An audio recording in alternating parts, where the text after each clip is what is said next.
Well, greetings and hellos to all of you. I hope you're all doing well on this fine Sunday, July 5th.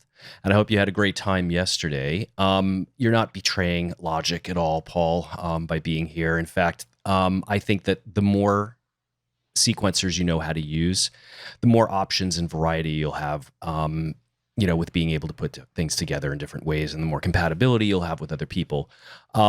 Live is a very different sequencer from Logic and from some of these traditional DAWs like Pro Tools and Cubase and Studio One. Um, it's kind of its own animal altogether. And, Danny and I came up with this idea as far as what would be cool, in order to have for a course here, an Ableton course. And we talked about a couple of different things. And at the end of the day, he cattle prodded me and goaded me here into the idea of, hey, why don't you just walk through writing a piece of music and, take a look at some of the techniques and the tricks and the shortcuts and, some of the workflows that you've learned over the years, and incorporate them into the mixture of things here.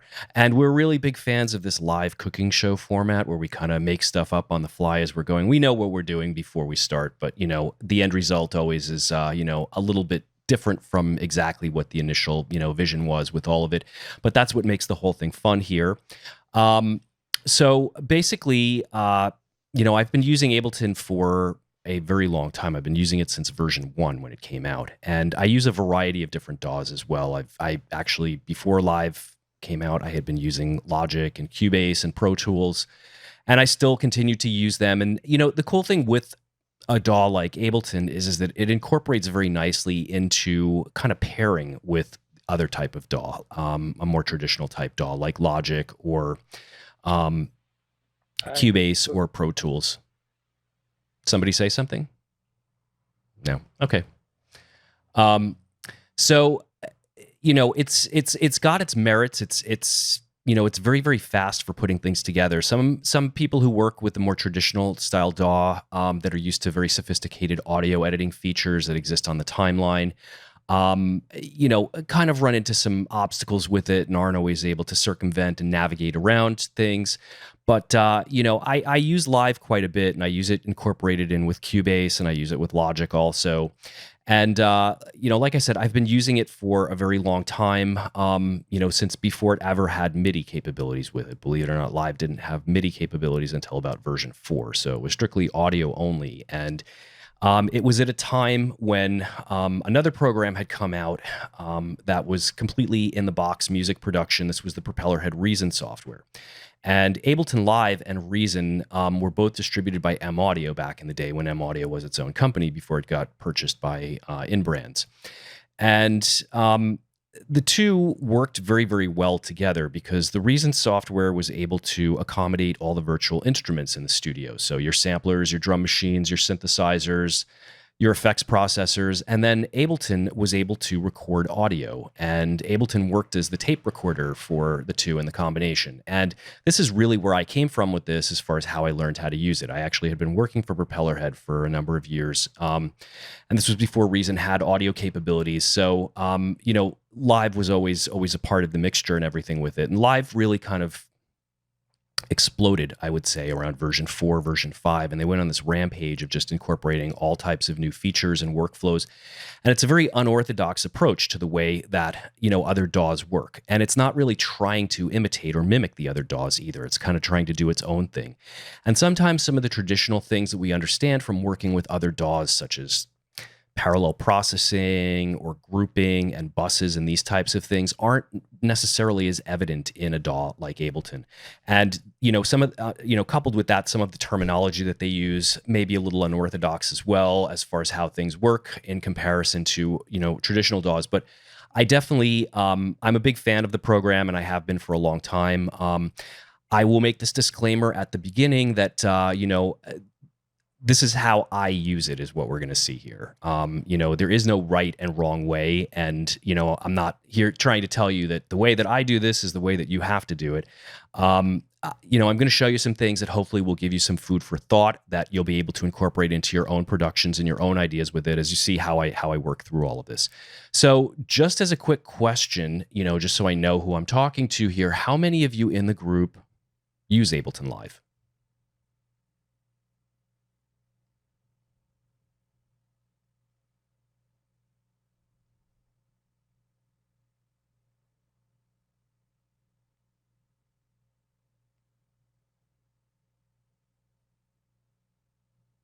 Okay, so it looks like everybody here has access to it and has used it in some way, shape, or form or another. Um, and you know, like I said, if you're using another DAW in conjunction with it, it actually works very, very nicely using it with other tools as well. There's some people that are diehard Ableton users that use it solely by itself. And, I do use it by itself, to a point as far as I can get to, with things before I decide to move it over into another DAW. So the idea of the live cooking show here with this, we had broken it into four sessions, and that's what we're going to be doing here. But there's definitely going to be some spillover between each one because, sometimes some of these topics and everything, kind of bleed from one place to another, from class to class. So we're just going to take it loosely with all this. But what we're going to be looking at today is we're going to be looking at strategies for drum programming and how to create custom devices that are going to aid and abet the drum programming, and just some general techniques as I put together my song idea and everything. So if you've worked with Ableton Live before, you've definitely worked with their instruments, and probably their most famous instrument is the drum rack. And the drum rack is brilliant. The drum rack basically allows you to load in drum kits if you choose to use the presets that are inside Ableton or use downloaded presets. Now, the way that it works is that it's a container device, and it contains up to 128 different samples or parts. And the way that it works is very, very easy. Now, before we begin with all this, I'm going to mention some things along the way. I use the onboard user library inside Ableton tremendously, and this is where I store most everything. And I also have places specifically pointed to on my computer that are outside of my Ableton library. I have this sound library that I've been building since the 1990s when I got involved in all of this stuff, and I've moved it from one computer over to another, over to another, over to another. And I use this as a places location so that I can easily grab samples or, different audio files or different things that, are in the sound library and all of this. So in my sound library, I have a folder called drum samples, and this is where I keep drum libraries and drum packs and different things like this. So if I wanted to drop samples into the drum rack, I would simply just locate. Let's go here and go to kicks and maybe grab a kick drum and drop it here, and grab a hi-hat and drop it here. And if I wanted to drop a bunch of samples into the drum rack, I could do it simply by grabbing them all, and it lines them up accordingly. So it's very, very fast. It creates instances of simpler for each drum sample. Now, this is a great way to use it, and it's great if you have a very defined kit with all this. But if we take a look back at my user library, you will see that I have lots of, and I'll just look in this particular folder here, I have all of these audio sample packs, and I'm kind of a hoarder with this stuff. And I have so many audio library packs and everything filled with drum samples and all types of things. Part of the beauty with Live is the workflow, and it allows you to set up these clever routines for being able to do very complex things very quickly. So there's this trick that I've been using for a number of years, and I'm going to go ahead here and I'm just going to erase the elements from the drum rack that are here. And years ago, I had made this video at another place that Danny and I know from a long time ago in a galaxy far, far away. And it basically was a very popular video. The video is still up online, and it's a technique that I've been using for a very, very long time, and I absolutely love it. It's one of my favorites that exists inside Live, and it's at the beginning of this, I don't know if it was necessarily something that Ableton was even that aware of as far as the usage with it, but now they've incorporated this into the user library, into the preset library in different degrees. But this is the technique and this is the trick. So as I had said, when we drop audio files into the drum rack, it makes instances of simpler. However, if I go to the drum rack and I place an instance of sampler into one of the cells, it then puts a sampler track. And the difference between the simpler and the sampler is that the simpler plays back individual samples one at a time. The sampler can do multi-sampling, so we can have up to 128 different samples loaded into a single instance of sampler. So I'm going to go to back to this drum and bass pack here, which I have as a the top level folder I have saved as a place, is basically anything that I want to access repeatedly. Let's say maybe I'm going to be working with this particular one. I can right click on it and I can say, well, I would add folder here to places, and then choose from the browser and everything to store locations. So I'm going to go in here, and what I'm going to do is I'm going to go into my kicks folder, and let's just see how many samples there are. There are 150 samples, so that's more than 128. The sampler will hold 128 samples. So I'm going to go ahead here and I'm going to take the first one, solo it or select it, and then I'm going to hold Shift and I'm going to go to 128, and I have 128 samples selected here. And what I'm going to do now is drag and drop them directly onto Sampler. And what happens here is that if I strike this key or hit the play button, it's going to trigger all the samples at once and just make this kind of indecipherable type of sound. It's just a lot of kick drums all happening at the same time. So one of the very cool things with Ableton is that it has a system called chain selectors. And chains can mean a couple of different things that we'll see inside Live. And chains relate mostly to the rack-based devices or the combination devices like the drum rack, the instrument rack, the audio effect rack. But the sampler also has chains inside it as well, in a manner of speaking. So basically, with all of these 128 samples, what I'd want to do is I'd want to make it so that each sample is triggered separately.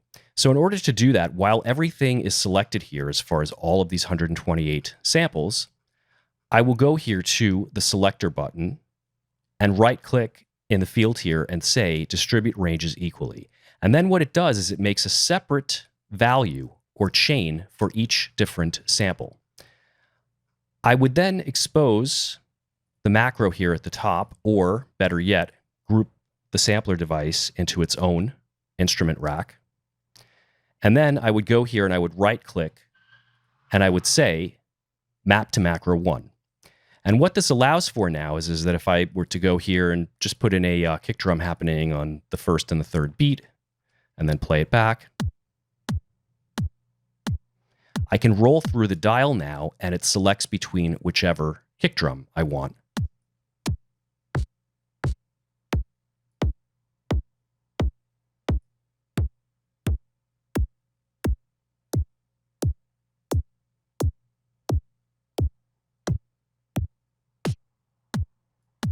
So if we were to repeat this and do this for each of the different elements that are inside the sample pack, then basically we'd be able to select between 127 different kick drum, 128 different kick drums, 128 snares, 128 hi-hats, 128 rides, whatever elements we want.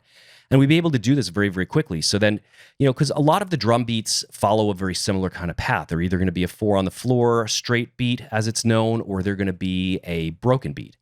And really what makes these beats different, for the most part, are the sounds that are being used for all of this. And I just find it to be a very, very fast way to select through.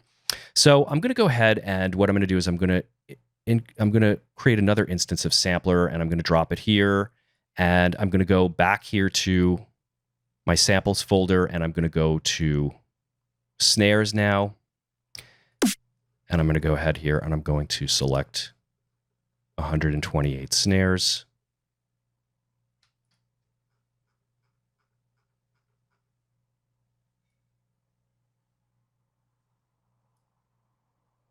Let's expose the zone and then drop it here.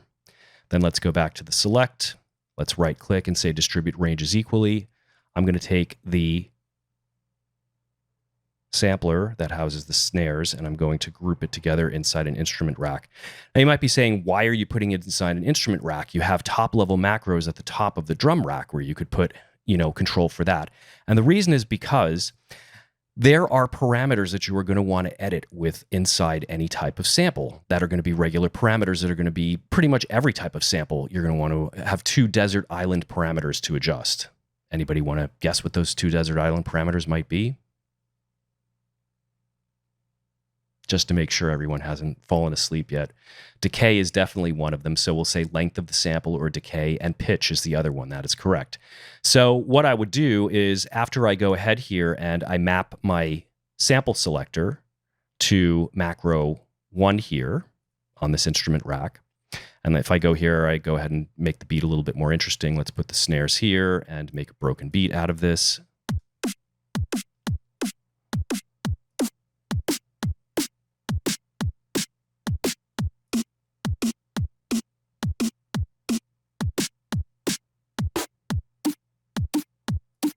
Okay, so let's go ahead and go to the pitch page inside the sampler, and this is where transpose is located. So what I can do with transpose here is I can right click on it and I can say map to macro 2 and hit the map button here to see the range of how far this knob goes in one direction or another, and set this to -12, because anything below that is probably going to be very, very muddy and super slow.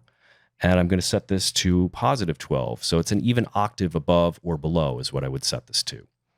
And then what I'll want to do is I'll want to go to my filter global page, which has my amplifier envelope. And this is where I have my decay time. On these drum samples, I generally don't need sustain on them. So basically what I want to adjust is I want to adjust decay and I want to adjust release time with this. So if we play this back for a second and solo out just the snare.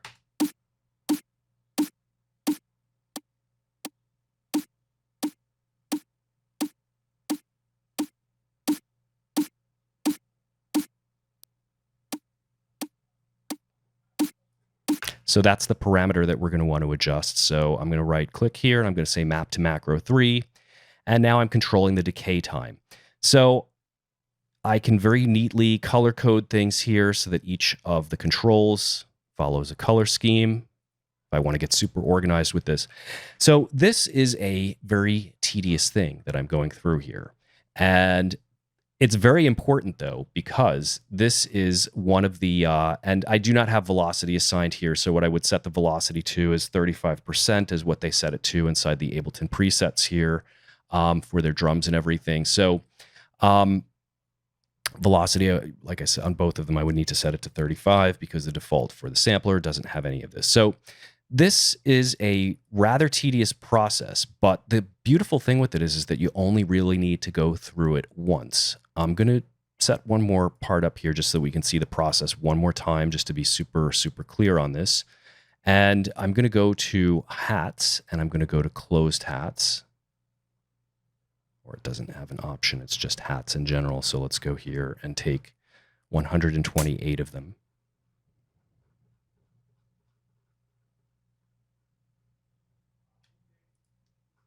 And now just take them all and drop them here and go to the selector and right click and say distribute ranges equally.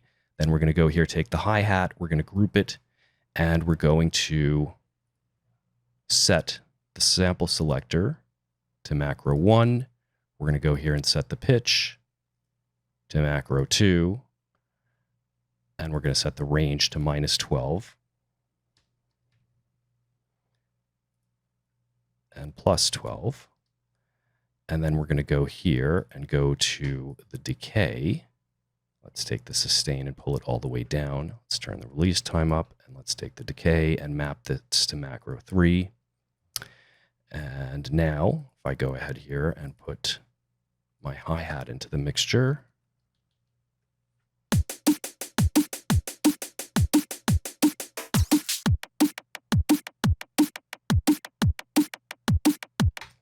and if I was to then go ahead and take these controls for the sample selectors and then map them to the top level of the drum rack, I can start to make these very finished instruments that basically give me the ability to go through an entire sample library that I might have very, very quickly. And I'm really a big fan of these finished type instruments. So how would I handle the workflow if I had, say I had 40 hat samples? That's fine. It still works with the distribute range equally. It's just not going to change on each incremental value. So the macro will move to between 128 values. So what it'll do is it'll have to turn maybe a couple more ticks before it moves to the next sample, and vice versa, and all of this. So that's how it would work if you have less. There's plenty of times I'm using less than 128 with this, but 128 is the max, and it's always kind of like, you know, a big bell and whistle here with this that, oh, you can load 128. That's a lot. And most of the sample libraries that I see, for the most part, don't necessarily have, more than 100 or so inside a single folder. Sometimes they do, like in this occasion. But um, I'm all for these very finished instruments where I don't really have to think about too much of the setup as I go along with this. And the drums are something that I will labor over like crazy, because it's something that, you can get very, very lost in as far as the tweaking and the parameter changing and all of this. And as far as sifting through drum samples at the rate and everything, without these sample selectors, it can get very, very clumsy. Inside the drum rack, we have the ability to hot swap, and we have the ability when we're using the simpler in order to hot swap out the samples. But I just have always felt that this is a much faster, slicker way. I worked for Korg for many years as well, and I was a big fan of the groove boxes that they had done. I actually worked on a number of the presets with the Electribe series and different things like that, and I always found it very, very fast to have, the ability to roll through samples on a dial to change up sounds very quickly. And other groove boxes worked in this manner as well, and this is kind of the way that I approach the drums here as far as the main drum kits inside Live. So there are some other parameters to consider here in the midst of all of this. So with my kick drum and all of this, let's take a look at one of those parameters to consider. So each of the samplers has fully blown synthesis functions on it, but we don't necessarily want to use all of this stuff inside, on the independent drum samples. For instance, if we were using filters, we would probably use a filter over the entire drum kit rather than on an individual component or element. But back in version 9.5, I believe it was, Ableton introduced very impressive filters upgrade that was done in partial with Cytomic, who did the glue compressor, and they've done this other plugin called the Drop and everything, and they do this filter modeling of the MS-20, the Imposcar, and the Moog Prodigy. And they incorporated these filters into Ableton. And the filters are on each of the samplers. So basically, we're able to select between what type of circuit we might want to use. So for instance, with my kick drum here, perhaps I'd want to use a Moog Prodigy filter. Well, I have a drive control with this as well, and the drive allows me to really color and shape the sounds to a different place than where they would be.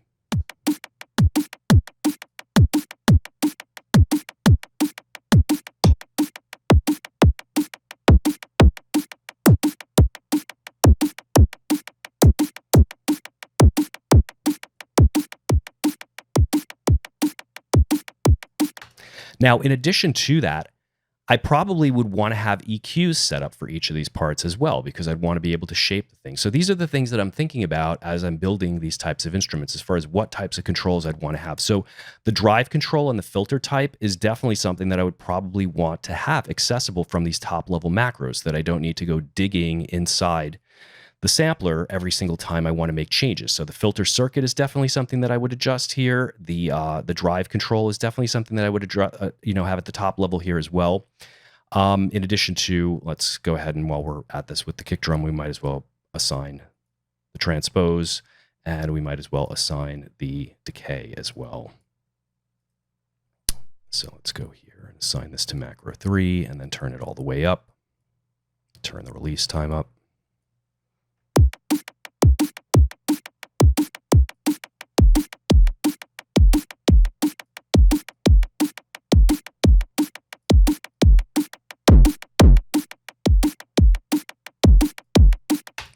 So following all of that, I would probably want to utilize an EQ8 into the mixture as well. But and maybe do the cut already at 50 hertz here, which is generally where I would cut the kick drum, simply because below that is going to be sub-bass frequency. So Live has these shortcuts for getting around, for doing these very complex things, as I said. And again, this is one of these things that it's like, wow, to do this every single time from scratch, this is really not a fast workflow. This is something that's going to take a very, very long time to do.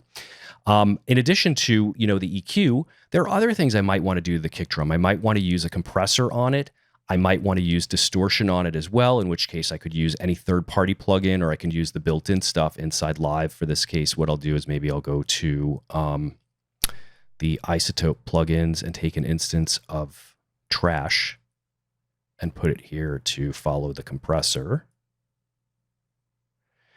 And, so the idea here is that I want to have this big long chain of different, different ways that the sound is going to be processed, and, just have everything sounding very inspiring from the get-go when I pull it in. So it doesn't, require me to spend so much time going over it.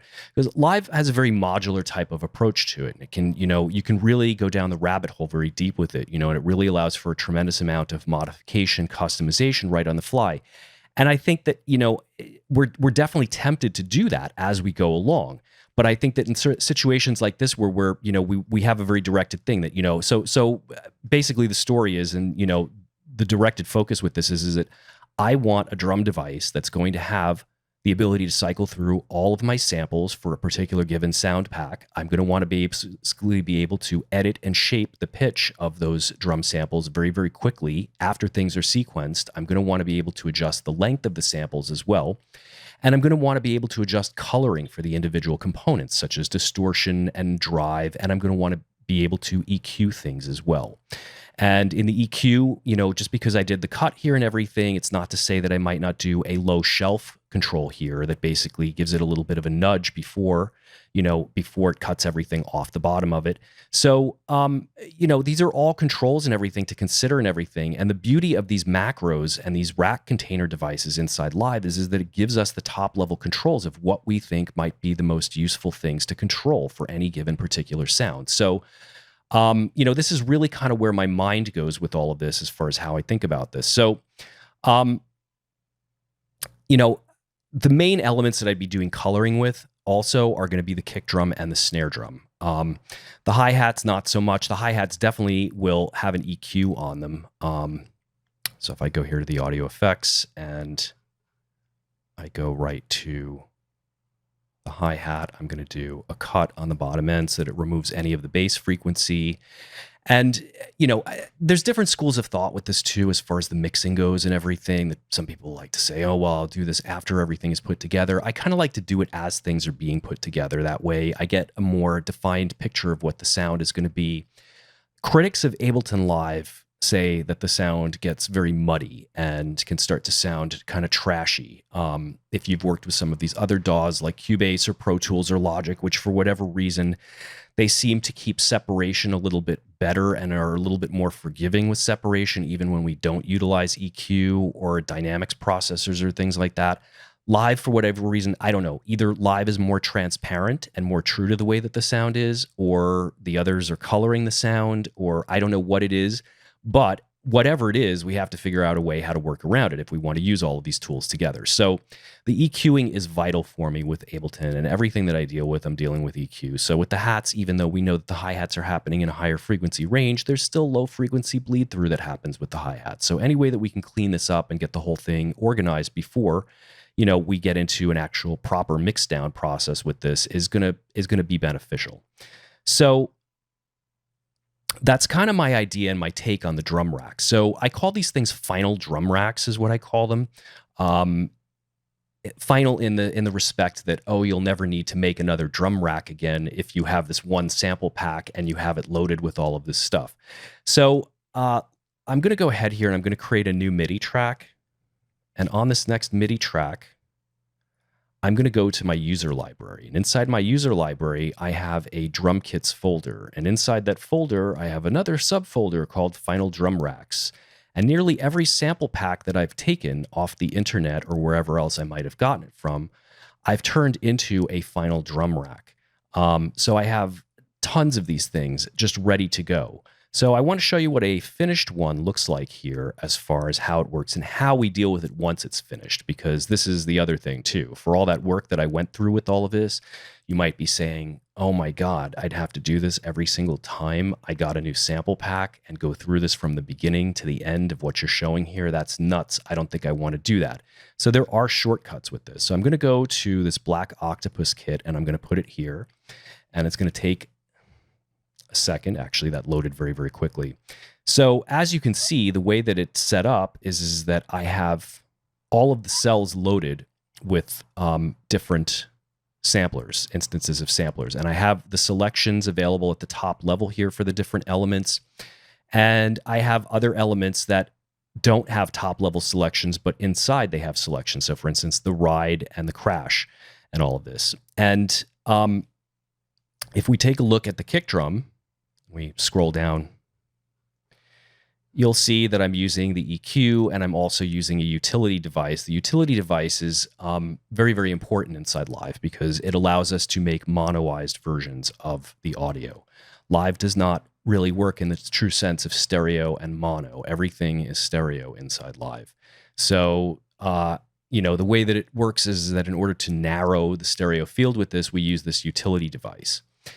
And the utility device can have a mono setting on it. I rarely use the utility device for anything but making things mono. So, if you pull up the utility device, you'll have to set this to mono each time. However, one of the shortcuts inside Live is that if we make a change to one of their devices or one of the VSTs, we can right-click on it. We can say Save as Default Preset. And then every single time you pull it up, it's going to be set with that particular setting on it. So this is another shortcut for getting around with this. So if I go here, let's go here and shut off that. I'm going to get rid of that first one. So if we take a look at how things are mapped out for the kick drum, we have the filter circuit, we have the drive, we have a low cut set at the top, we have a bass boost, we have the sample selector, which is then in turn mapped to the top level macro, we have pitch, and we have decay.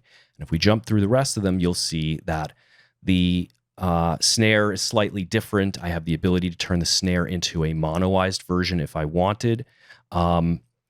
And the hi-hat is different as well. The hi-hat is just set to control low cut, but the pitch and the decay are universal across all of them. So here's the, the answer to the big question that I had posed here with all of this, as far as, do I really have to do this every single time for every single drum, every single sample library that I get my hands on? And the answer is no. If you have a finished one, a fully finished one like what's here, I can simply go to the location, let's say where the kick drum is, and look at the kick drum sampler and go in here and then select all of the samples that are inside here and then erase them and then drop another 128 samples in. And it will retain all the settings that are there for the devices that follow in chain, like the EQ and the drive controls and the filter circuit for the filter and everything. So it's very easy and very manageable once we deal with that. I'm going to Command Z to undo that so that everything is back. So does anybody have any questions about this so far? Yeah, actually I have two. Sure. The first one, and you talked about these ancient times in this website. You were with Danny, and I think I saw there a post or a video, I'm not quite sure, where these track templates in Ableton were, as you described it here, were there. So I did all this and I was very happy with that. But on the other hand, it took like ages to load the empty project because of all the samples in it. Is there any possibility to shorten the amount of loading time, like putting all the samples to an SSD or something?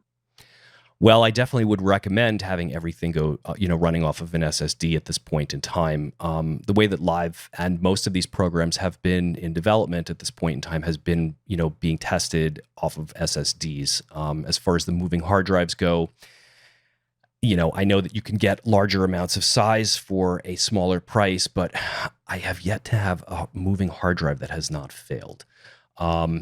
They always go bad, and the load time is always a problem with it. And I hadn't really been paying too close of attention because I switched everything over to SSD years and years ago. And at one point in time, I'd even been running my laptop with 2 drives in it. When the SSDs were very expensive, I bought a 128 gig SSD just to run the operating system, the Mac OS. I think it was Mountain Lion at that point in time, and I had a 750 gig 7200 RPM moving hard drive that had all my data and everything on it that I moved into the CD drive.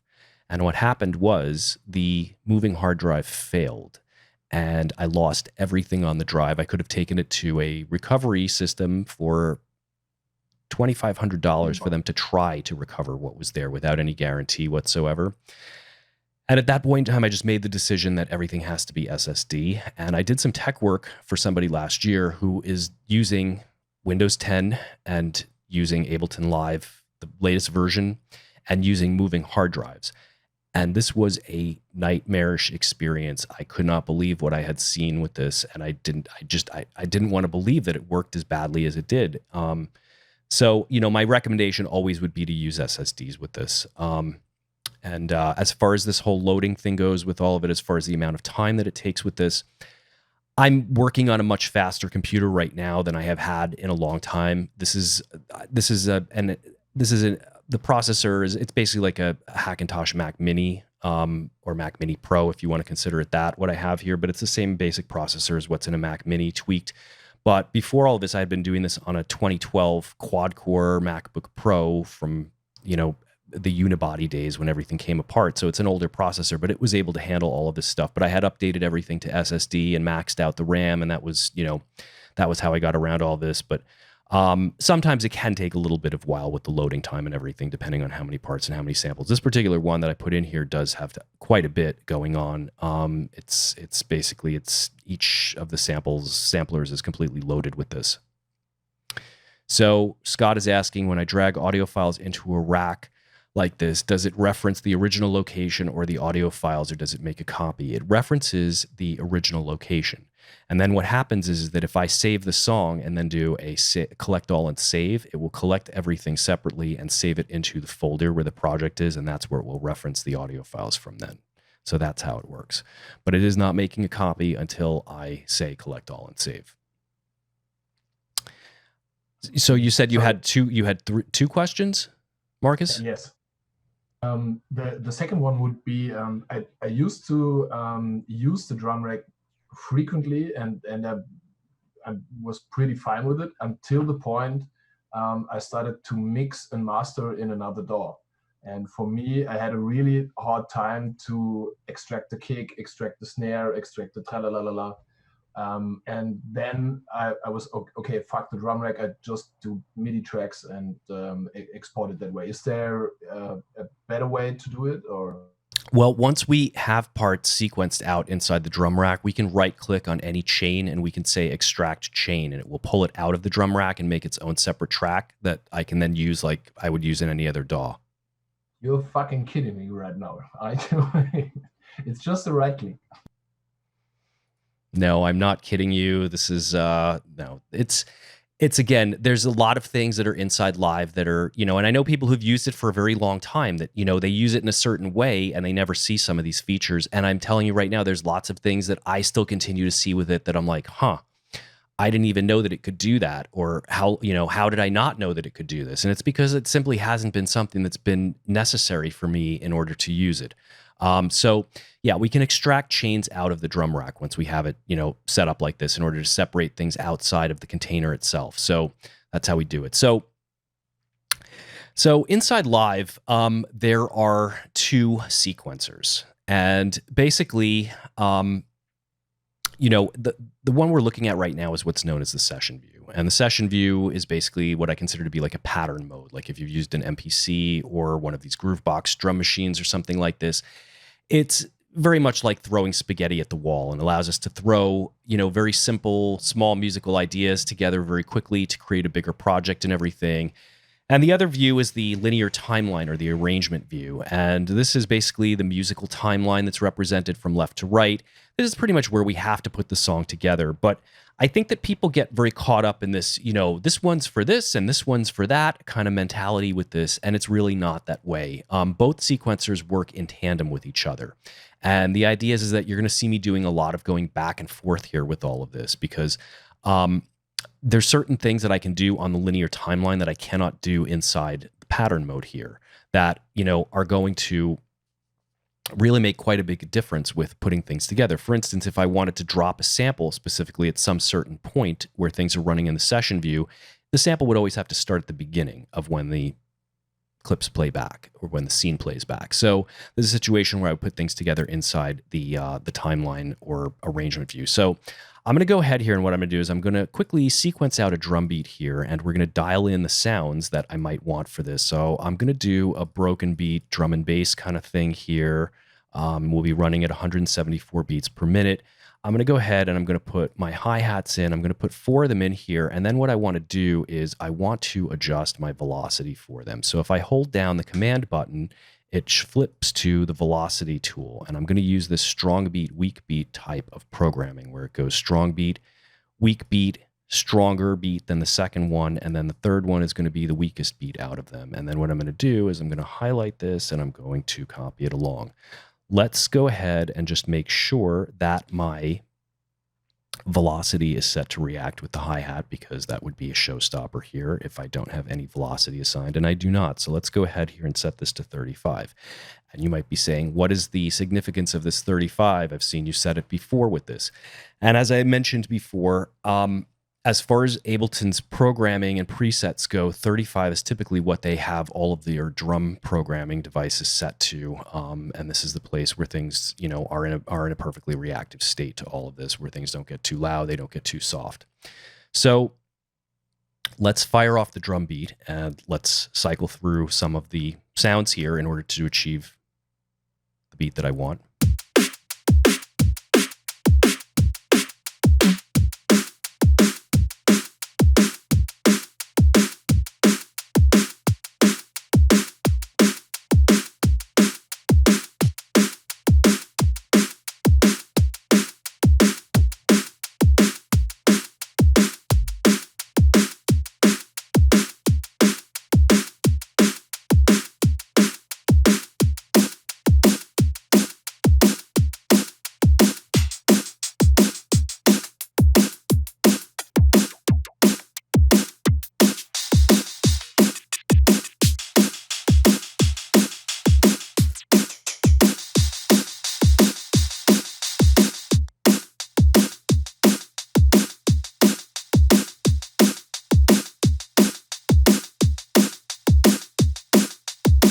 Okay, so the idea with this is that this is just the backbone for the beat, okay?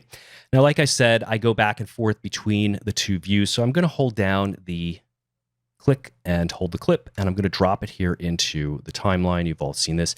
What I want to do is I want to make a bigger phrase out of this whole thing. So we're going to go to 4 bars here with this, and I'm going to highlight all of this. I'm going to hit the W key, which basically extends everything out across the timeline, and I'm going to hit the back to arrange button so that it plays directly from the arrangement view instead of the session view. And if we play this back now,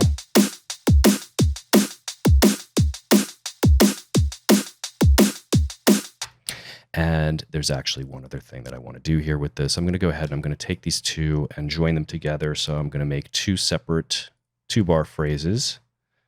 And what I want to do with that is I want to make a little bit of variation. If I hit the Shift Tab key, it basically flips between the detail view and the clip view.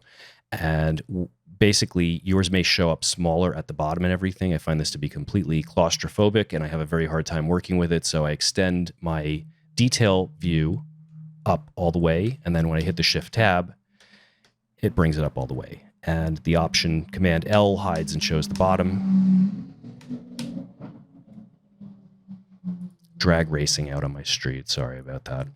So I'm going to go back here, and what I'm going to do is I'm going to add another kick drum into the mixture. And I think let's go ahead here and turn the grid to 16th notes. And let's go ahead and extend that out, and then bring that out there, and then maybe bring the velocity down on this. And let's go ahead and make sure that the kick drum is set to velocity sensitivity as well, which it is not. Okay.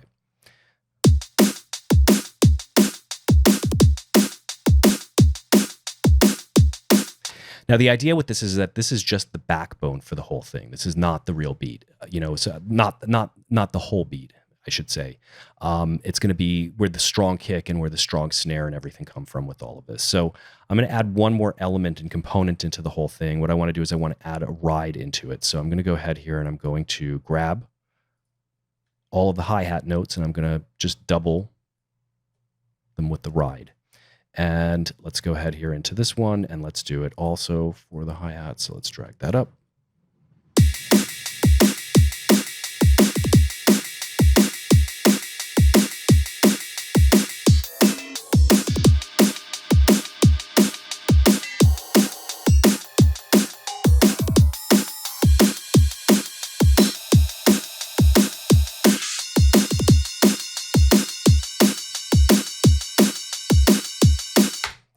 Okay. So what I want to do next is I want to incorporate some break beats into the mixture of things here. So what I'm going to do is I'm going to go back to my sound library, and I'm going to go into one of these library packs that I have here. And I think it's totally okay to use these loop libraries, as long as we do a significant amount of editing and altering to these things and kind of make them our own, I think part of working with electronic music is very heavy sampling and kind of taking things that we like from different places and kind of fusing it all together into our own creation. So that's what my idea is behind these breakbeats. So I'm going to go into this biomechanical thing, and let's go to loops here, and let's go to drums.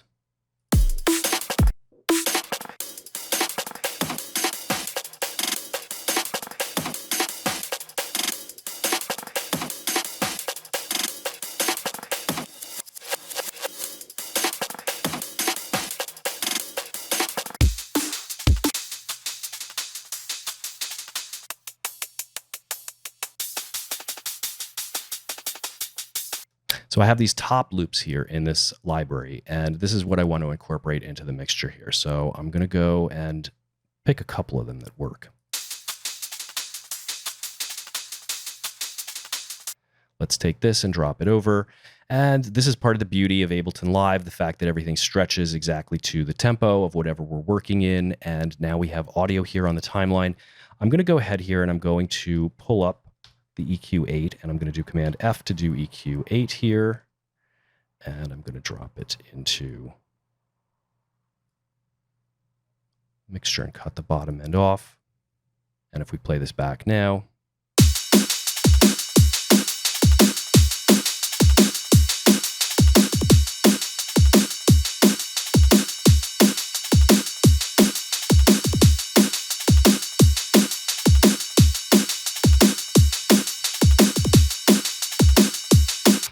I'm going to go ahead and I'm going to go back to my library here again, and I'm going to locate another top loop. Like I said, I'm going to take a couple of these things, and the idea is to meld them all together into one new thing, so that we're not really, so it doesn't just sound like it's coming from the one place. So let's go here to another library pack. Let's go to this one. And go here and find these other top loops.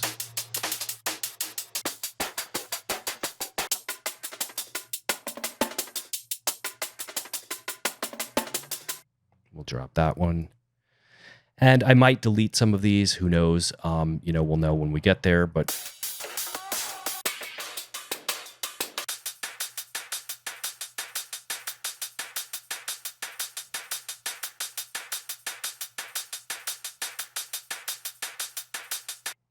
and I like that one because the rhythm is completely different from the other part. That's more broken.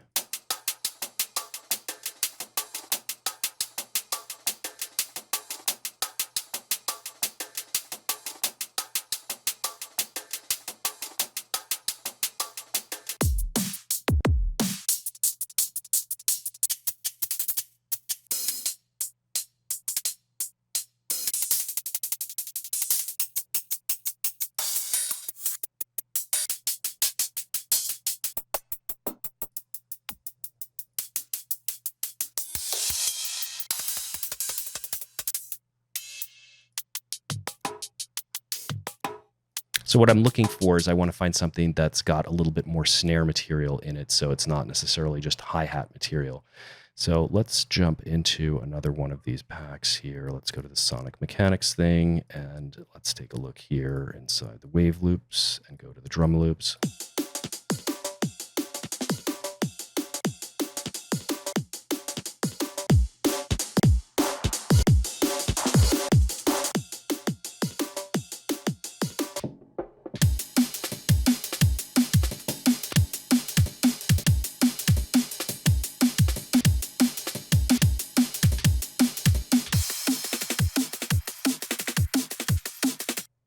That one will work.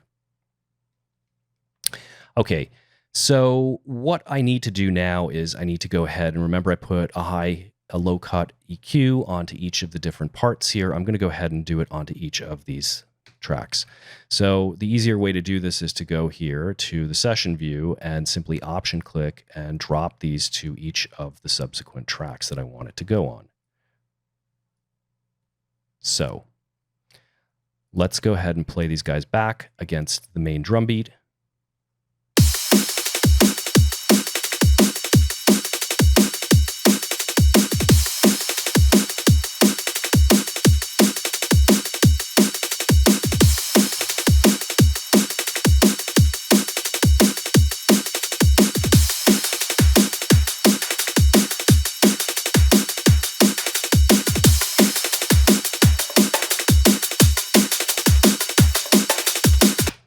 Okay, so there are a couple of different ways that I could approach this next thing. Now, if I was working in a program like Logic or Cubase, I'd be right at home dealing with digital audio editing. And I can absolutely do that inside Live. If I go here, let's say I wanted to remove the kicks and the snares from the different parts here. So I would go here and delete, let's say, the snares, and I'm doing it from these big hits that I see here.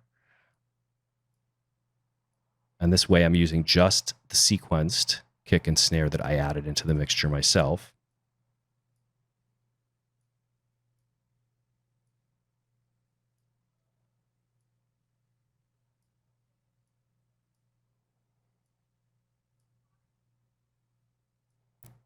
And if we listen to this now with just that against the main beat,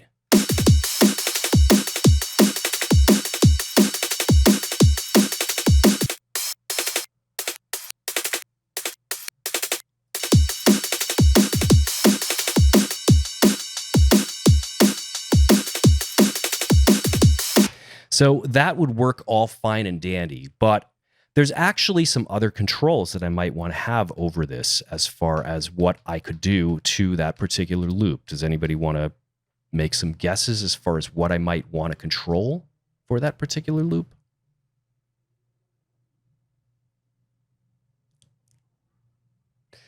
Yes, decays and fades of each of the individual hits. Absolutely. That's vital for it. What else might I want to control?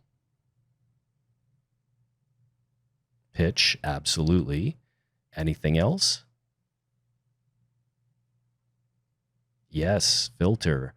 Wow, we're batting 1,000 here today, aren't we? Everybody's getting all the right answers here for this. So this is great. So yes, order and sequencing, yes, absolutely. So inside Live, we have this very cool feature that, again, stems back to the groove boxes and all of this, and it's called Slice to MIDI. And basically what it allows us to do is take any type of audio loop and have it slice it based on where the transients or volume spikes are inside the material. And what I mean by that is that if we take a look at the audio file, you can see that there are these little white dashes that are across the timeline, and these are basically indicators or markers where there is a volume spike or a transient inside the audio file.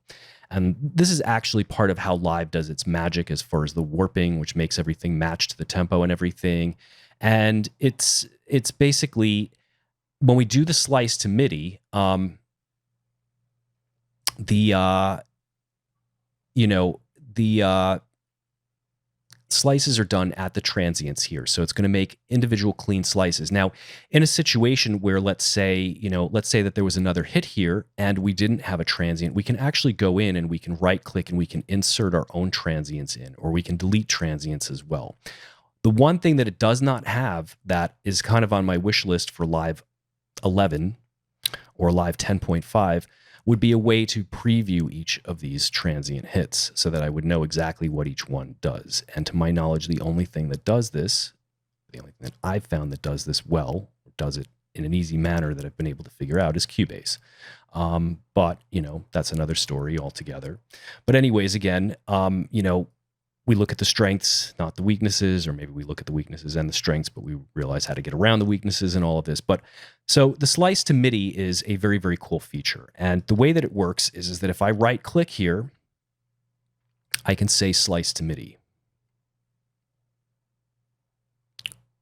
Slice to new MIDI track.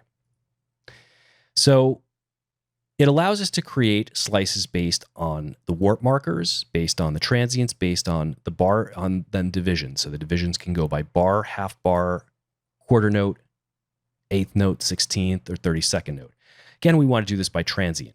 This is where the really exciting stuff comes in. So basically, if you've used Live, you probably have used the built-in one. We also have preserved warp timing. And my answer to this would be no, I don't want it to print it with the audio warped. I want it to have the natural decays of the way that the drum beat sounds without it being warped. Because when we start to stretch drum beats and all of this and percussion parts,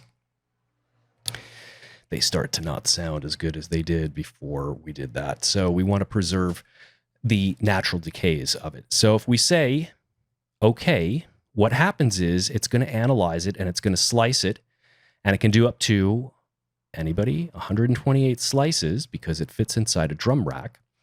And basically we'll make individual slices out of each of the hits inside the drum beat.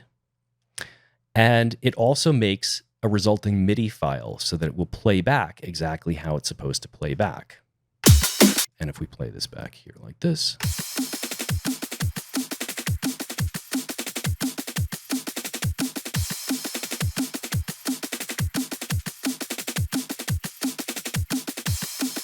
okay, so back to this whole idea of how we'd control pitch, decay, fades, filter.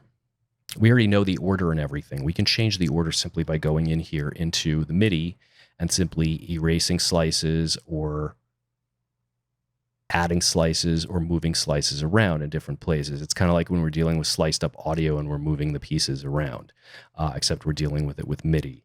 So the situation that I'm proposing here is how do we get to a very, very simple situation here where we can load in, we can do a slice to MIDI, and it will have the ability to do all of this editing that I'm talking about here, these useful parameters. Because believe it or not, in all this time, with slice to MIDI being inside the program, Ableton has never put any type of ability to do these types of things that I'm talking about immediately accessible.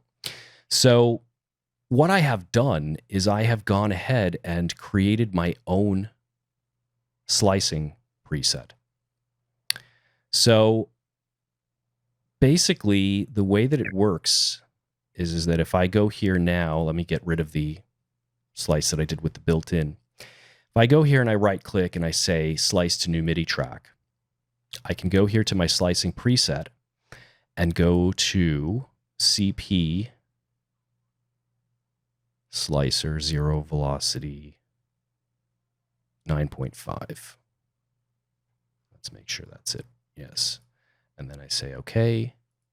And now what it's done is it's created a slice preset where I have the ability to control, oh, look, the filter drive. So this is another thing. Oh, I wasn't even thinking. Forgot about that. We have the filter drive on the simpler. So we might want to color the beat or the break beat or the sliced part up a little bit more than what we're doing with it in its natural state. So filter drive, the fade in, fade out. Yes, this controls the length of the samples, the filter model, the pitch. Then we have filter types that we might want to use. So we might want to use a low pass, a band pass, a high pass, or no filter whatsoever, then filter cutoff, then filter resonance. So this is my magical slice to MIDI preset. And this is what I use all the time in order to make this type of thing happen. So now that I've got it here like this, if I play back the beat, we'll just solo it out so that we can hear this one.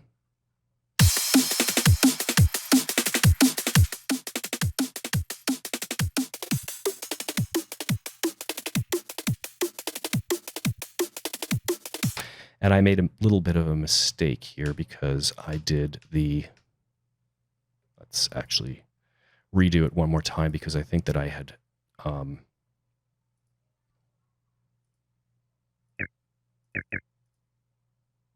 preserved the warp timing, and that's not what I want to do. So let's go back here to that and let's have it do it naturally. So we say, okay. And now if I play it back,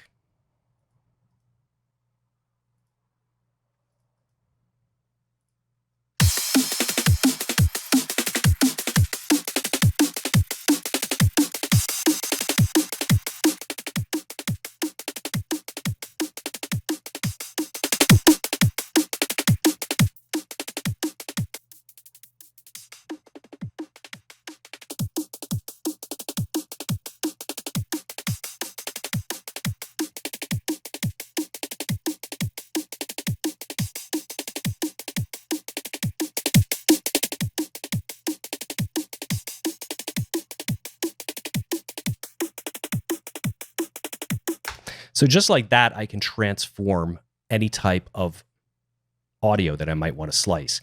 And this basically goes back to the days of working with my hardware sampler from years ago. There was this wonderful program by the Propellerhead people called Recycle. And Recycle basically was a audio editor that existed on the old OS 9 Macintosh machines, and I think it was Windows XP was the last version that it ran on.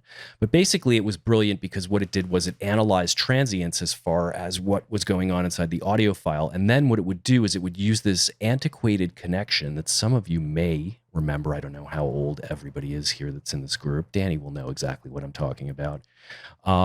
This connection called SCSI, Small Computer System Interface Connection, which was this and I actually do still have some SCSI devices here, but I don't use them because they don't connect with anything. Well, they connect with my old Mac G3, my PowerPC G3 from 1997, I think. But anyways, SCSI basically allowed for hardware samplers to connect to the computer. And SCSI basically allowed you to send audio from programs like Recycle or Bias Peak. I think SoundForge might have done it as well at one point in time too, where it was able to send audio into the samplers. We didn't live in this world where things were so easily transferable back and forth between the computer and between the samplers. In fact,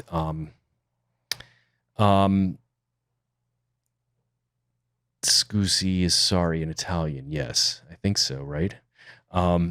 So when I think about the slicing and everything, as far as what we would do with the slice to MIDI, my feeling with it is that to kind of get back to the idea of what I would be using Recycle for in order to put it into the hardware sampler. I would be using the filters, I would be using the decay, I would be using the pitch, and I'd want to be able to do this not to one individual sample inside the whole thing, but I'd want to be able to do it to all of them. So that's what the idea behind this preset is. So I just want to direct your attention as far as how we make this type of a preset and everything. So, does anybody know how to make this preset or this type of a preset? Because this is, again, one of these things that's inside Live that's like, you know, little known things that not everybody knows about.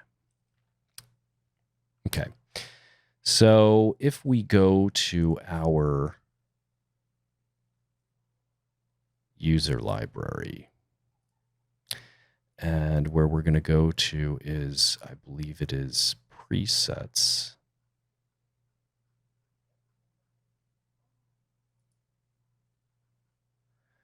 And we go here to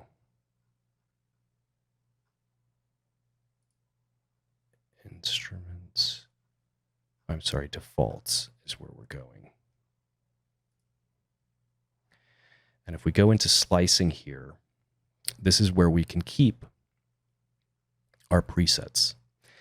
And the way that the presets work and the way that we build them. So let's say, for instance, we wanted to create one that's velocity sensitive here, okay? So this particular one that I have is good, but it doesn't have velocity sensitivity for the individual slices. And this is something that's actually going to be important. So I'm going to take this and drop it here back into the project so we can see what it looks like.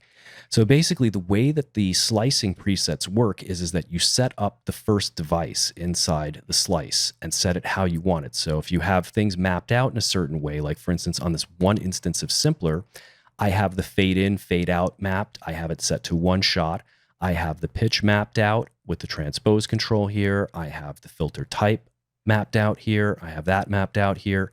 And all of it is set up here like this. So basically everything that I would want to have control for is mapped out. So then every subsequent slice that it puts into the Simpler is going to be mapped out like that identically to the same controls that are at the top level. Does that make sense to everybody? So if I wanted to go back here and make this change to the velocity, I'm going to go ahead and set this to 35%. And now what I'm going to do is I'm going to rename this. Instead of 0 vel, we're just going to call it 35 vel. And then I'm going to take it and I'm going to drop it back into the slicing folder here. And now, if I get rid of these two tracks that I had here, and I go back to the audio file, and I right click on it and I say slice to new MIDI track, and I go to presets here. I'm going to take the preserved warp timing off.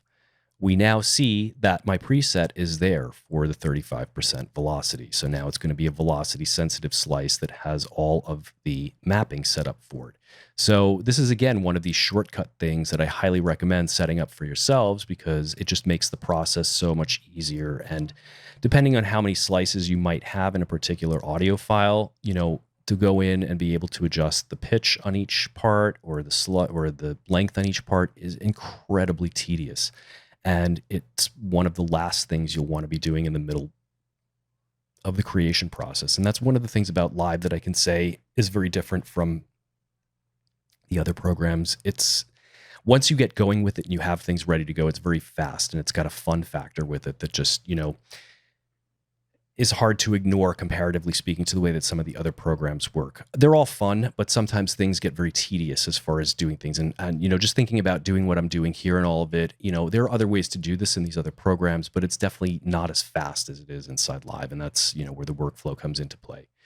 So I'm going to go ahead here and let's play this back now. And what I'm going to do is I'm going to make some adjustments to this. Now, remember, this is velocity sensitive as far as the way that the whole thing is reactive now. Let's go ahead here and let's just collapse this stuff up so that we can see only the one that we're working on.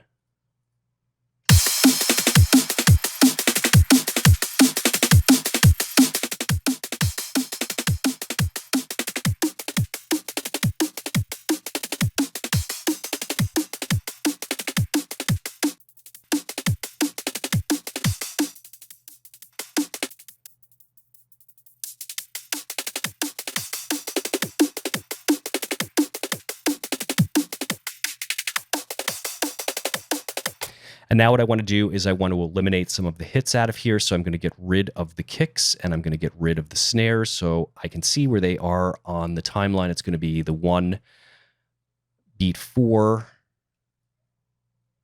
and 2, and there, and there, and there, and there, and there, and there, and there, and there, and there, and there.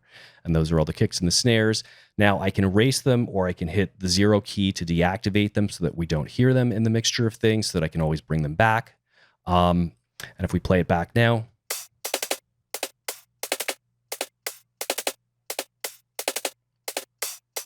and all I really want is that interplay in the middle. So I'm going to go ahead and I'm going to get rid of these second hits that are happening here right after the kick drums. And I'm going to go ahead and hit the 0 key to delete them.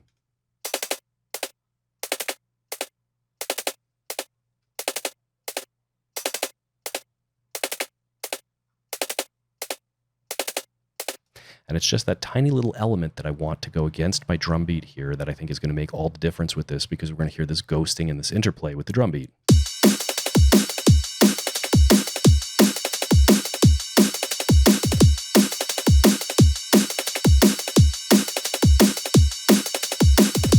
So very clean, very organized, and as you hear, you wouldn't even notice that this ever came from any type of a loop library or any type of a finished drum beat already. Everything seems like it fits perfectly here with this. So I'm going to go ahead now, and what I'm going to do is I'm going to get rid of the original source beat here because we don't need it anymore. We've already got everything sliced up exactly how we want it to be. We don't need to do any more with it. I'm going to right click and I'm going to color code this to a different color so that we're getting everything matching here. And we're going to go and take a look at some of the other ones here. So we have in this one, this is the faster one. I think that this is 16. This is well, let's give a listen to it because I don't remember off the top of my head.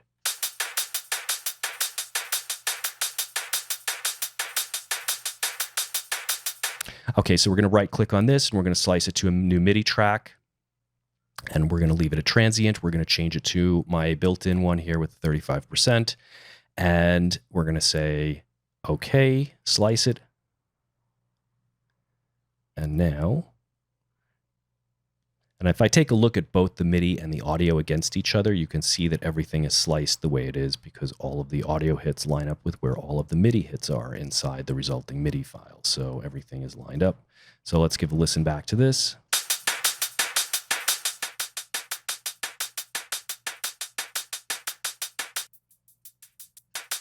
As far as filter type goes, I should just mention this because you might be saying, well, how do you know what the filter type is? It's not showing you, it's just showing you numbers across this here. But if I'm actually looking at the exposed filter selection over here on Simpler right here, and when I turn this dial, it changes the filter type from there. So I'm using a high pass filter on this because it doesn't actually go in the order that you would expect it to go in. It starts with low pass, then jumps to high pass, then goes to band pass. And you would expect it to go low pass, band pass, high pass, but it does not.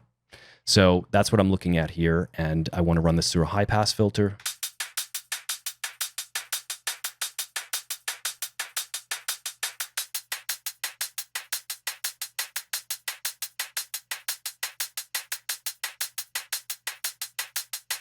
And let's hear how this sounds against the other parts. Let's go ahead first and listen to the ghosts against it.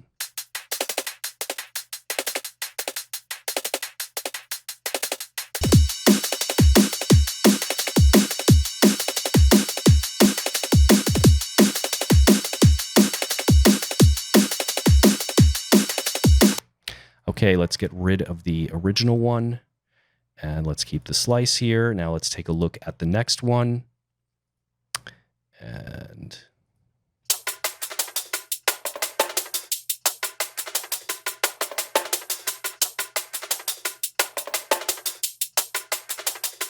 so let's dice this up also with the slice to new MIDI track, and let's change this to 35 and say okay. And now let's set this to a high pass filter again. You can hear that the bass frequencies coming through on these loops is, not where you want the sound to be when going against the rest of the parts. So the filter, in other ways I might use an EQ at the end of the whole thing, if that was another way to accomplish this. But I kind of like treating it in the, as like a sampler, like an old school sampler device where I have all of these controls at the top level, and EQing and filter are so similar to each other that the high pass filter works fine for me for the purposes that I need to achieve here.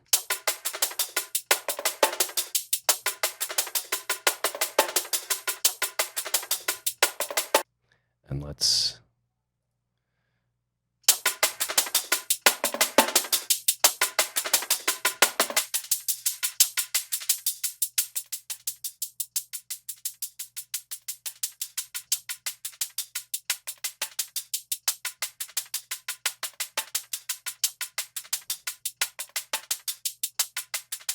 So what I want to do is I want to remove those annoying downbeat kinds of things going on that are happening. I think it's 2/8 notes. It might be 3, but let's give a listen here.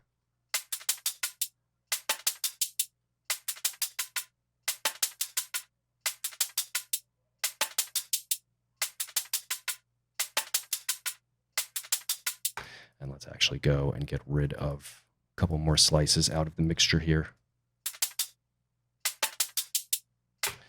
And let's go here and get rid of those, and this one, and this one, and this one, and this one, and this one, and this one.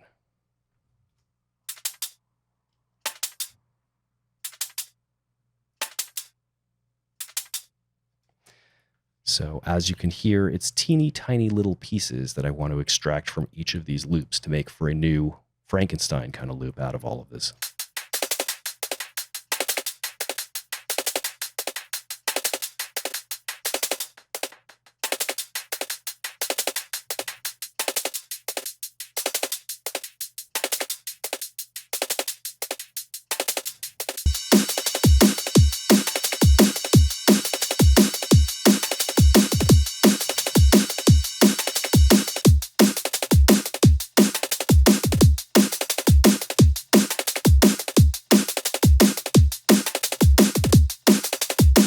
Okay, so let's get rid of the source for this. And let's take a look at the last one here now. And let's just solo that out by itself.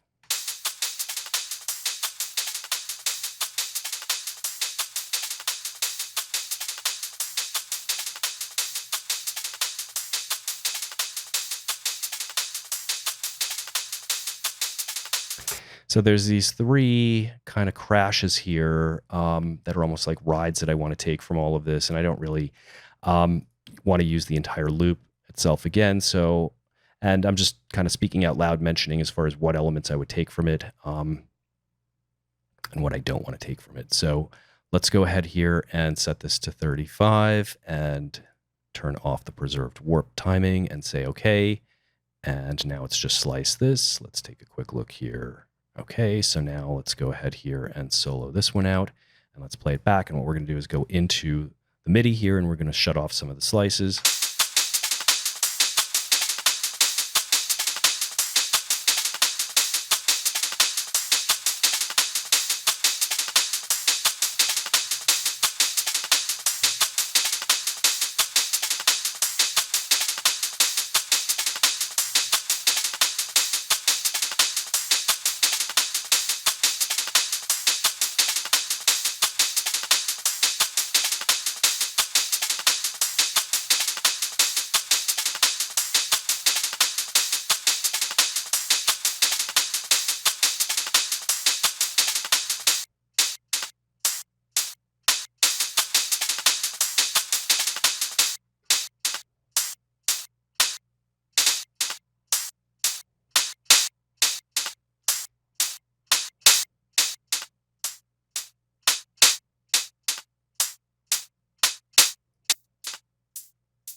And that first hit is a little bit loud, so I'm going to utilize the velocity here because we assigned velocity control.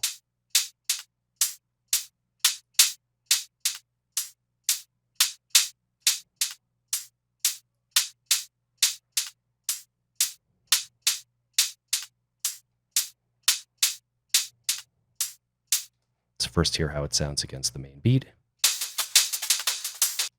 Sorry, wrong one.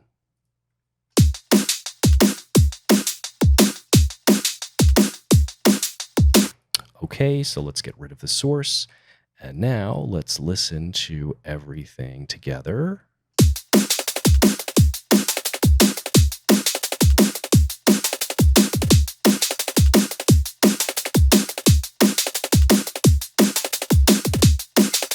Okay, so just like magic, I've taken loops from a couple of different sources, taken kind of the best elements of each one, and fused it into a brand new drum beat out of all of this. So what I want to do next with this is I want to take this whole thing and I want to duplicate it out so that it's going to be an 8-bar phrase, because we're going to be working with this tune by putting together sections of 8 bars like we do with most electronic music styles and everything. So I think that what I want to have at the beginning of all of this, let's expose this out again now here, and let's highlight all of this and hit Z. And what I want to do is I want to add a crash at the beginning of this. So let's go ahead here and add the crash. And let's hear what the crash sounds like. Okay.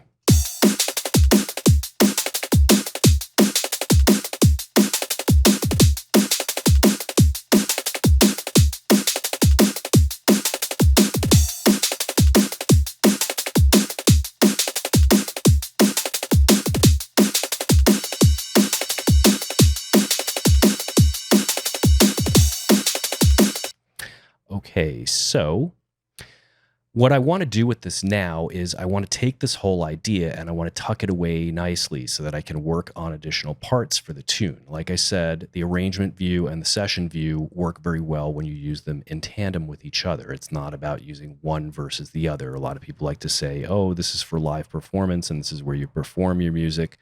And this is where you write your music. I think that they both are meant to work together, although that's not really the way that it originally intended with Ableton Live, because it, wasn't a music creation tool from the beginning. It was an audio recording tool, an audio manipulation device.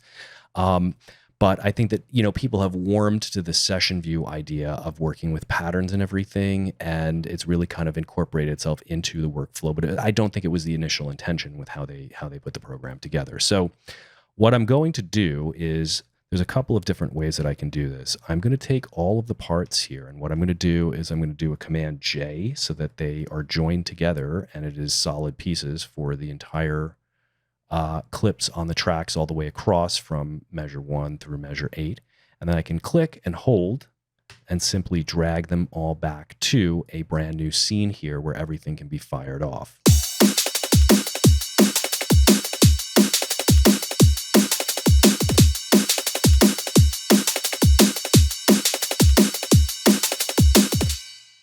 Okay, so the loop is unfortunately off on all of them, so I'm going to go ahead here, and I can do that for all of them just by selecting all of them and then basically hit the loop button. So now if I play it back.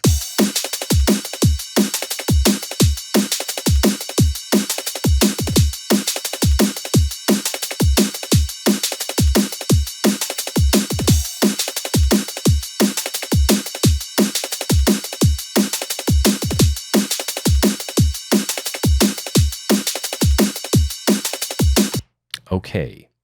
Make sense, everybody? Yes.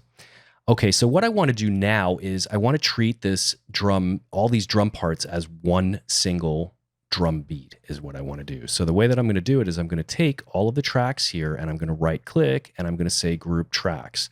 And this is going to then let me group everything into its own group, meaning that all the parts are summed into this particular group.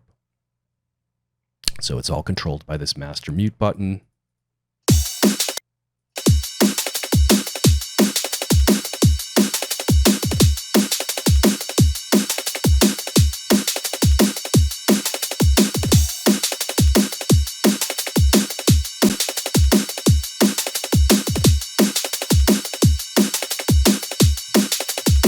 Okay, so now that I have everything inside the drum group here, I can do a variety of different things with all of this.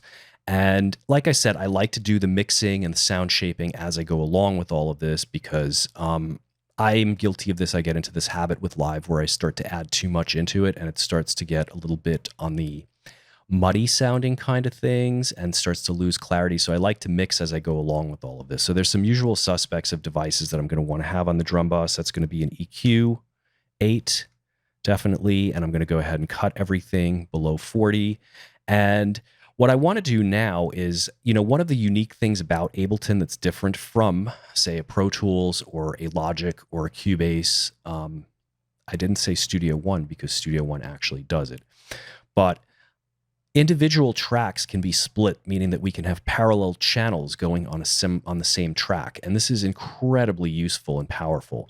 And the way that we do this is by going to the audio effects category and we go to audio effect rack and we simply go ahead and drag an audio effect rack here to the track and we go ahead and hit the chain list here and we right click and say create chain. And what I'm going to do is I'm going to rename that one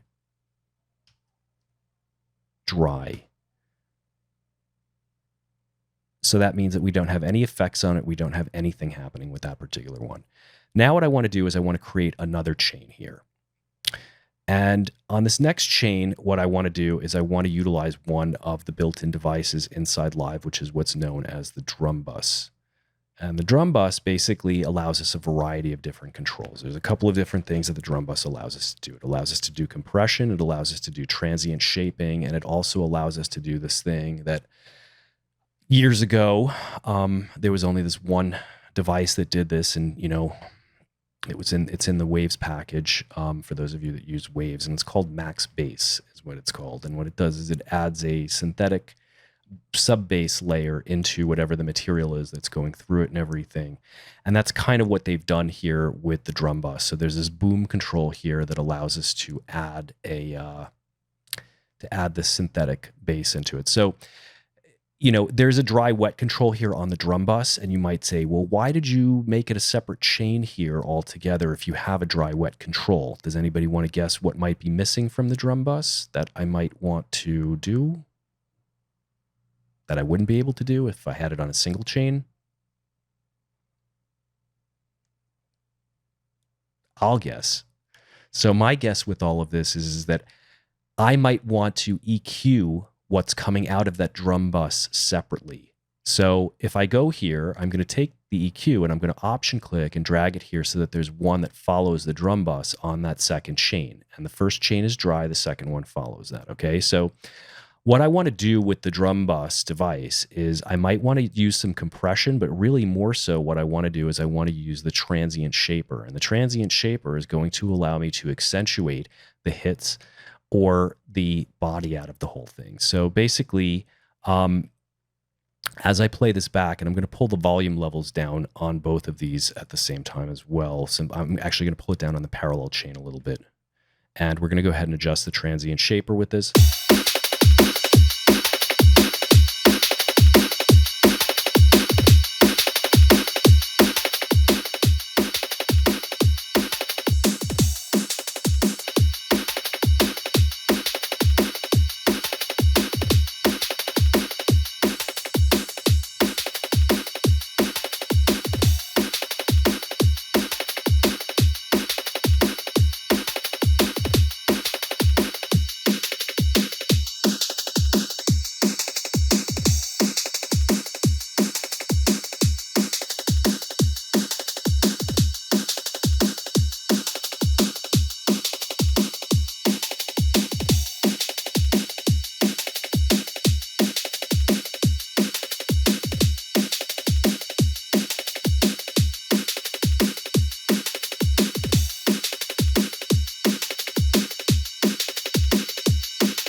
So what I'm using this parallel chain to do is accentuate that mid-range where we have the ghosting with the snares and we hear the interplay that makes these fast break beats exciting and everything.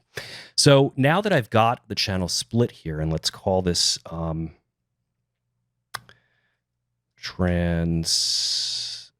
shaper.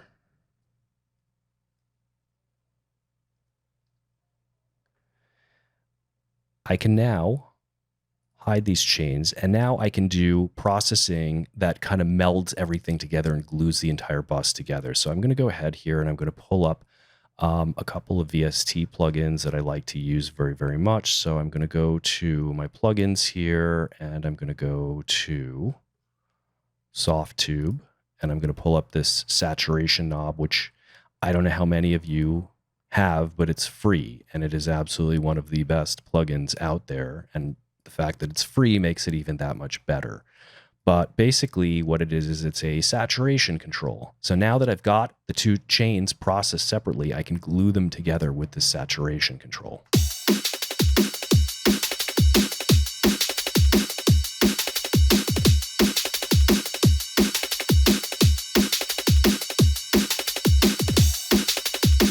I'm going to want my drums to cut through the mix also when I start putting other parts in. So another effect that I might use, and I'm going to precede the saturation knob with this, is the redux. And the redux is basically a sample rate control. And what I'm going to use is I'm going to use the soft control on the down sample, and I'm simply going to drop it to 2.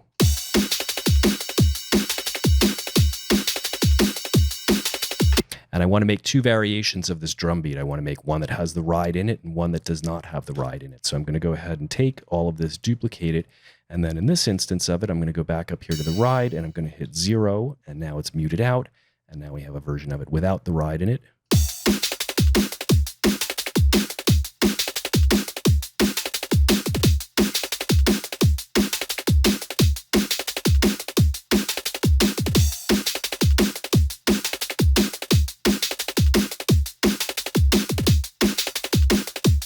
Okay, so one last thing that I want to do with this is I want to adjust the track delays a little bit. So basically, we get into this quantization thing here when we're programming drums where everything is on the grid, everything is very much, the timing is very perfect with all of this, and that's the way these drum beats sound. So basically what I want to do is I want to make it a little bit of a slop going into the main snares and kicks. So I'm not going to adjust anything on the main drum beat itself. What I want to adjust is I want to adjust on these ghosts and everything. So if we were to go here and silence out everything except for this last one, which basically has this harder ghosting material, if I recall correctly. You hear how it's pretty much right on the button there as far as the quantization goes. So what I'm going to do is I'm going to use my track delay here, and I'm going to delay the entire thing by 5 milliseconds. 5 milliseconds is a very, very short amount of time. It's not a big amount of time.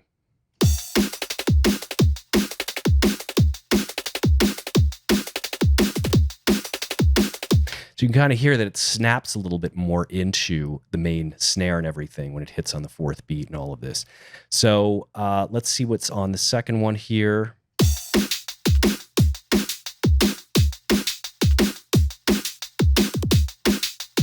And even that sounds like it's pushed a little bit, like it's a little bit too soon. So maybe what I want to do is another 5 milliseconds on this.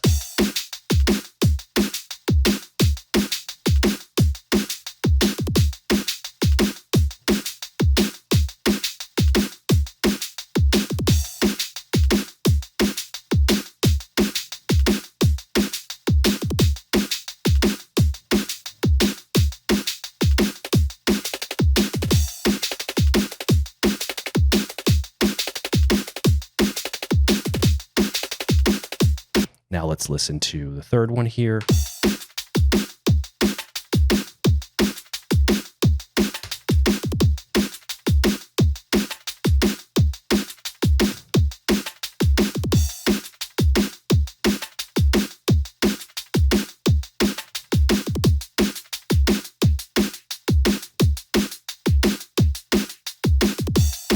Okay, so I think everything is now tidied up here. Let's give a quick listen.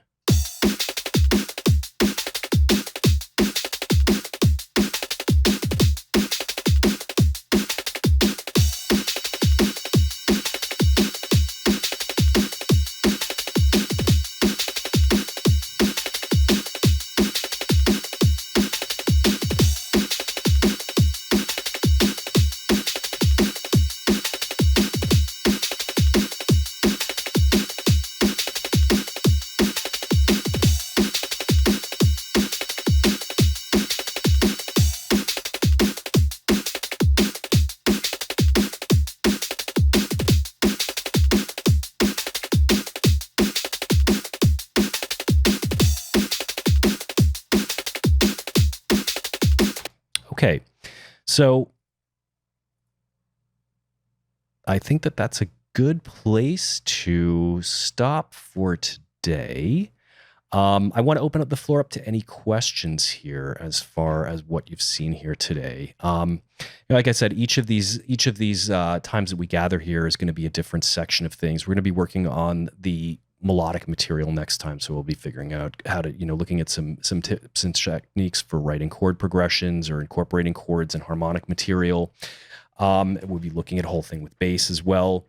We'll kind of let the road take us where it takes us. So questions about what you've seen here today? Marcus had a question. Is 5 milliseconds your go-to starting point for stuff like that?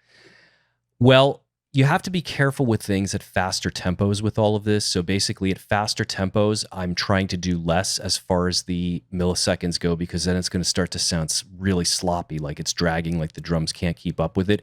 If I'm working on 4 on the floor type stuff that's down around 130, 125, I'm usually dealing with about 8 milliseconds of latency. And what I'll do with that is I'll put it onto the offbeat hi-hats, which is going to be the open hats or closed hats that are happening on the eighth notes in between the kick drums. And it creates this really nice dragging type of thing against the drum beat and everything. For claps, I may use the MPC style, definitely for claps and snares, and this whole thing with the time shifting and everything for these, these fast breakbeats that we're using here in this particular style of music with the drum and bass. There's really not any swing that's applied to things. So basically just shifting things slightly here with this really, because it's at a fast tempo and things just, slightly sounding off and everything, it creates kind of this nice little imperfection with the beats and all of this that it doesn't sound so rigid and doesn't sound so quantized. But the 5 milliseconds was just kind of a guess here with this as far as where I thought it would work, and it actually did kind of work out there with that. Isaiah asks, do you plan on exporting the entire drum loop as a single wave file later for mixing, or do you break them out into like smaller elements for the final mix? Well, that's a good question, actually. I'm going to leave everything here. Basically, I just want to play this back for 1 second because there was one thing that I wasn't paying attention to, and that was my CPU meter.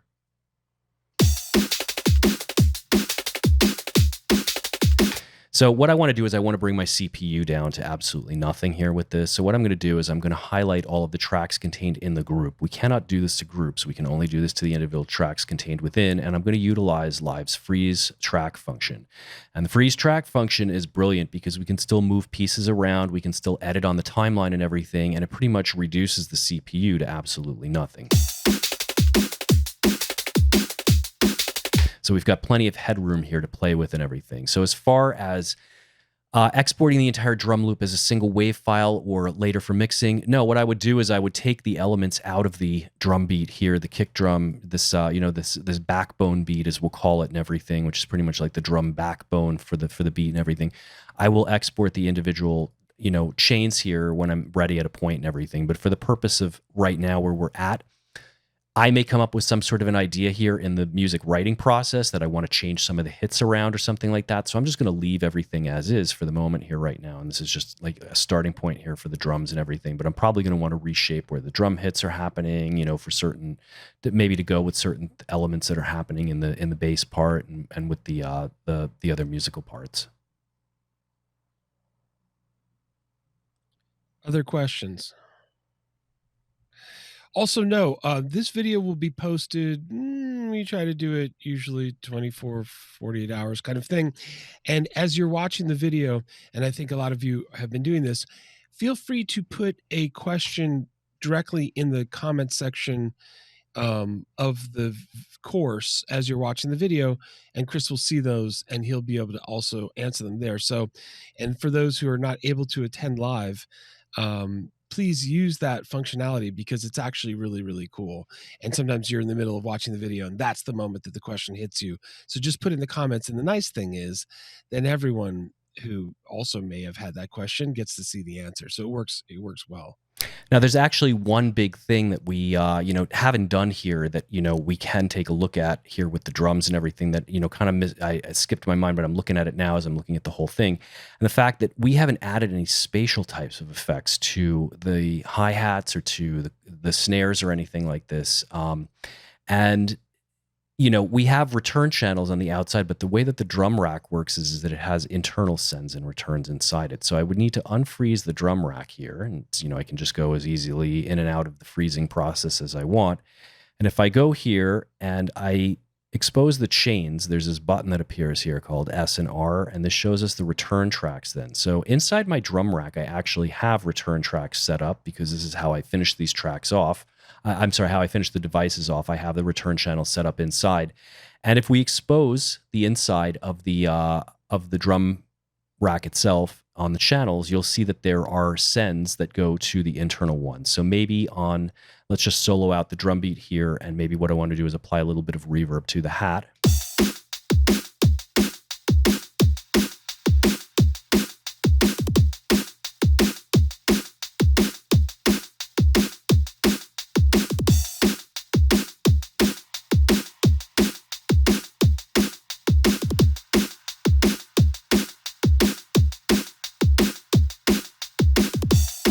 Very subtle, just gives it a little bit of extra depth in all of this. And important thing to notice here is that inside my returns for the internal drum rack, which I have a reverb and a delay set up, I have EQ following the reverb and the delay because we want to EQ that so that it doesn't create muddiness with the regenerations and everything. You'll also notice that on my actual return channels, I have EQs following the Valhalla and following the delay as well.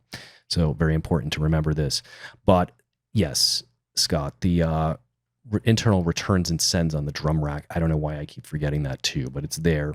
And as you saw, I just made this adjustment and everything, and now I can go back to the drum rack and I can go ahead and I can say freeze track, and now it's frozen again with the reverb settings and everything inside it.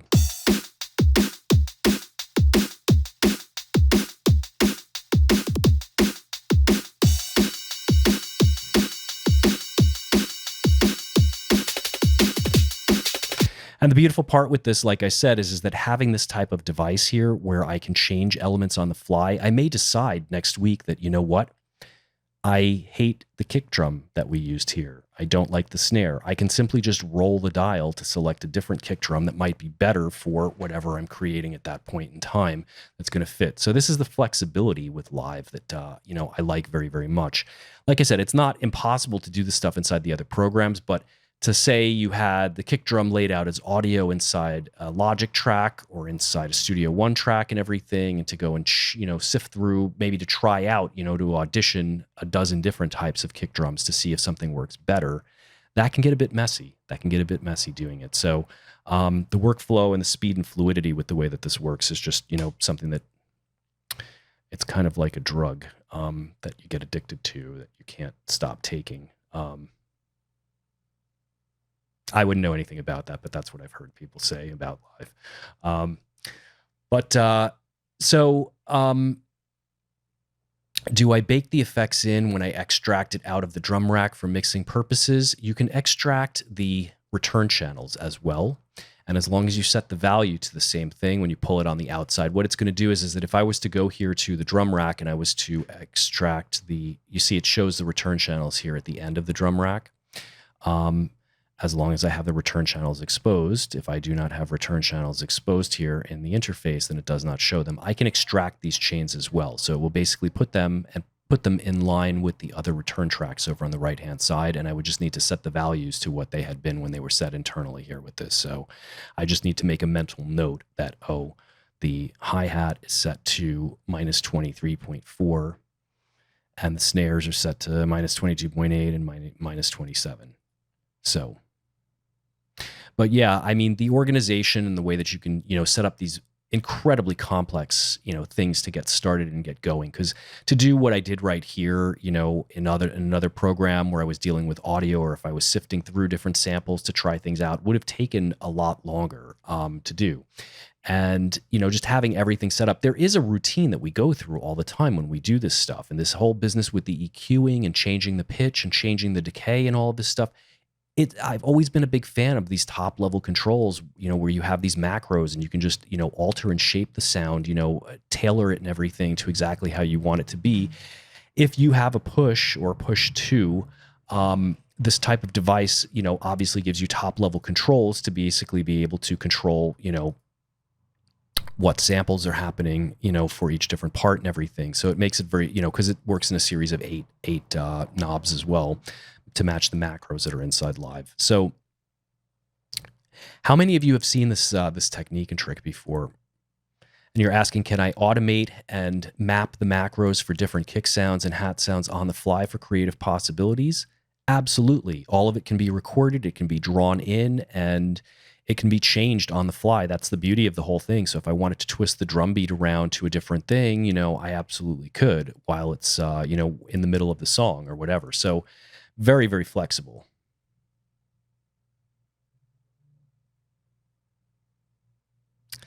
So anything else before we break for this week?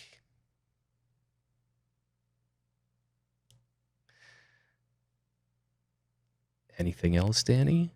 No, I think this was a fantastic start and a wonderful presentation. And I saw in the chat, even we have a lot of very advanced users here, and many people are like, "What? You can do that? Or that's how you do it?" And I mean, that's really the brilliant sort of product of these advanced sort of master classes, is that, and to get all together live, is that, if you look at how many hours you spend in Ableton Live or whatever DAW you're using, I mean, you spend many, many, many, many hours.